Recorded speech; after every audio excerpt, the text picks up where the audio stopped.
The museum had looked normal enough from the outside, with the exception of the "No Shoggoths Allowed" sign, or the fact that it was simply named The Museum.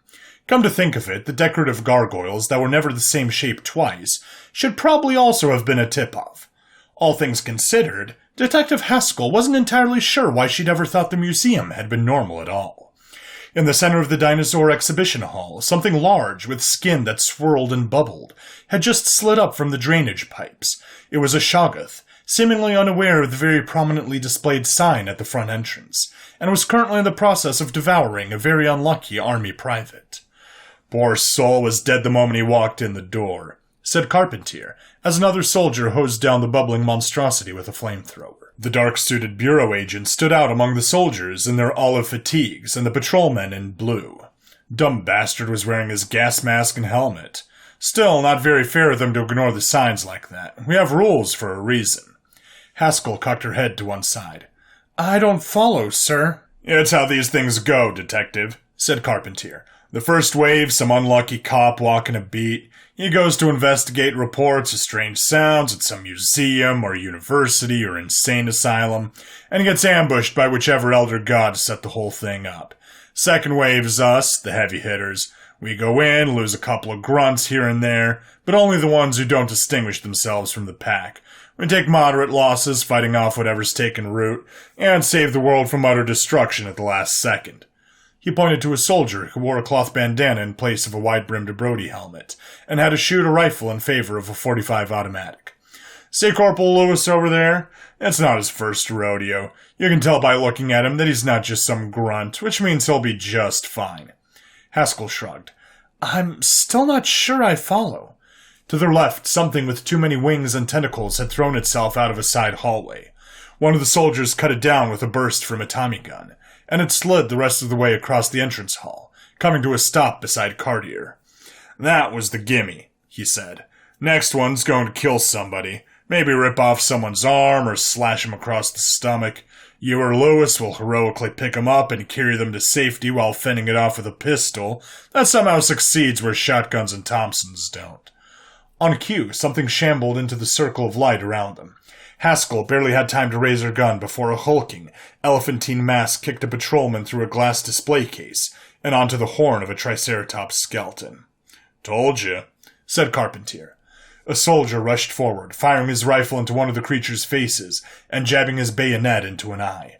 A gout of black liquid spurted outwards as the eye popped, coating the soldier's left side and sizzling over his arm. "You'll make it out with minor injuries," Carpentier said, while Corporal Lewis unloaded his 1911 into the creature's largest mouth. "The elder gods love a good heroic moment, so they tend to reward bravery in dramatic moments." "This is all a bit much for me to take in," said Haskell, as they kicked in the door to the suspiciously well-lit cave system at the end of the dinosaur hall. "And why is there a tunnel in this museum?" "Oh, it's part of the contract," said Corporal Lewis. "The cultists need it for their underground rituals and to sneak monsters in." At the end of the tunnel, a cluster of red-robed men and women in vaguely animal-shaped masks had encircled a stone altar. A mass of fluttering, ribbon-like tendrils floated at the center, emanating from a swirling whirlpool of emptiness. "The Void," said Carpentier in capital letters. "If they finish the summoning, it'll swallow half the continent and plunge the world into an eon of darkness." Haskell glanced at him with narrow eyebrows. "Why did you say its name in all capital letters?" "Haskell," said the voice, "stop asking pointless questions and start shooting my minions." "And why aren't you using capitals or punctuation besides commas?" she shouted, as the arm holding her service revolver rose of its own accord, and began to mow down cultists as they leapt forward and slashed at her with jagged knives and primitive hatchets. "I'm sorry, what?" said the Void, using the question mark to make it very clear that it was confused. "Carpentier, is she new?" "First day," said Carpentier. "She'll learn." "Oh, it's always so exciting to start a new job," the Void said with a smile. Nobody was quite sure how they knew it was smiling, given its lack of anything resembling a face. "How are you finding it so far?" Haskell had picked up a Tommy gun from a dead soldier and was spraying lead onto an advancing mass of cultists and squid-faced fish people, who had charged into the altar chamber from deeper in the caves.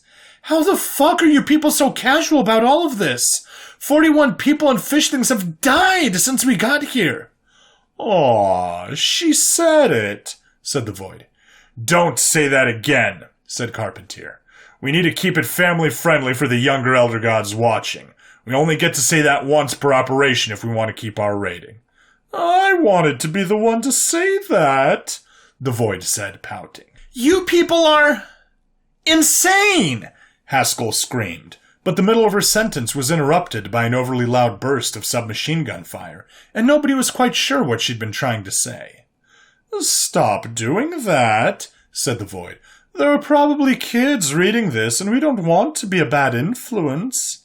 "I just killed 40 people and watched a man get eaten by a shoggoth," said Haskell. "And you're worried about profanity?"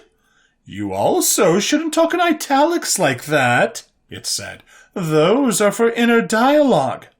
"All right, setting aside my choice of formatting, can somebody explain just what the hell is going on?"